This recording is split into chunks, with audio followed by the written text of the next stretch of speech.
देखिए यहाँ gravitational force के बारे में बता रहा है कि अगर हम टू बॉडीज के बीच में, बॉडी वन, ठीक है, और एक बॉडी यानी मास वन और मास टू के बीच के डिस्टेंस को क्या कहा जाता है? बीच के डिस्टेंस को किससे सूचित किया जाता है? आर से सूचित किया जाता है। है ना? लेकिन यहाँ ये देखना है कि डिस्टेंस जब भी टू बॉडीज के मास को लेंगे तो हम उसके सेंटर से लेते हैं। क्या, कहाँ से लेते हैं? सेंटर से लेते हैं।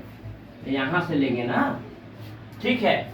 एक क्वेश्चन में क्या कह रहा है, अब पीछे तो gravitational universal law of gravitational पढ़ चुके हैं।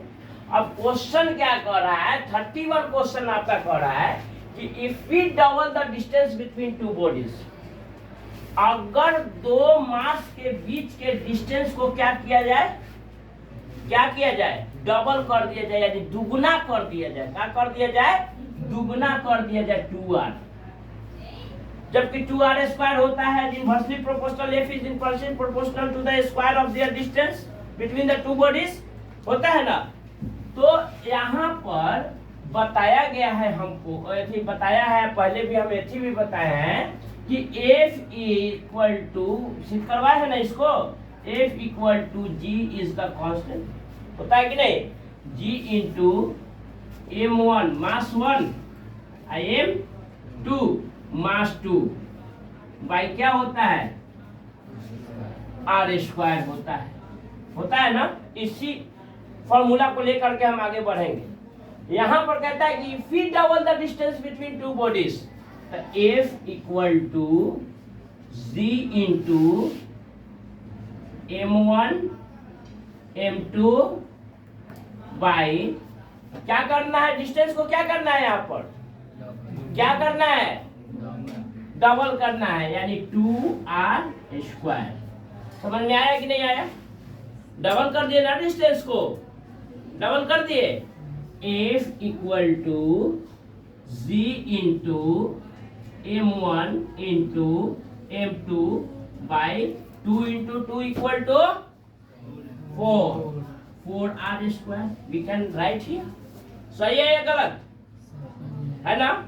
इसको हम लिख सकते हैं F इक्वल टू, इसको हम क्या ला सकते हैं? इधर ला सकते हैं F 1/4 G into M1 into M2 by R square. समझ में आया कि नहीं आया? समझ में आया? इतना तक समझ में आया? इसको चूंकि हम जानते हैं, यहाँ पर क्या लिखना है? वी नो दैट, है ना। चूंकि हम जानते हैं F के बराबर E है, तो ये भी एक F है। F के बराबर ना आया है, F के इक्वल टू ना आया है, तो इसको हम क्या लिख सकते हैं? 1/4 F लिख सकते हैं कि नहीं? F डैश लिख सकते हैं कि नहीं? लिख सकते हैं कि नहीं लिख सकते हैं? बोलो यार सर, समझ में आया कि नहीं आया? F डैश लिख सकते हैं कि नहीं लिख सकते हैं? यानी यहाँ पर क्या साबित हमारा हो जाता है, बताइए, कि अगर हम दो बॉडीज के मास को, दो मास को के बीच के डिस्टेंस को अगर दुगना कर देते हैं तो ग्रेविटेशनल फोर्स कितना हो जाता है? 1/4 कम हो जाता है। 1/4 कम हुआ कि नहीं हुआ? कम हुआ कि नहीं हुआ? अगर हम डिस्टेंस को दुगना कर देते हैं, अगर दो मास दिया हुआ है, अगर उसके डिस्टेंस को हम दुगना कर देते हैं, तो भैया हमारा जो ग्रेविटेशनल फोर्स होगा बिकम्स कितना हो जाएगा? 1/4 टाइम्स। समझ में आया कि नहीं? सेकेंड नंबर क्वेश्चन क्या कहता है? यहाँ पर सेकेंड नंबर क्वेश्चन देखिए, क्वेश्चन कहता है if we half the distance between two bodies, if we half माने आधा, अगर दो बॉडीज के डिस्टेंस को क्या किया जाए? आधा किया जाए, आधा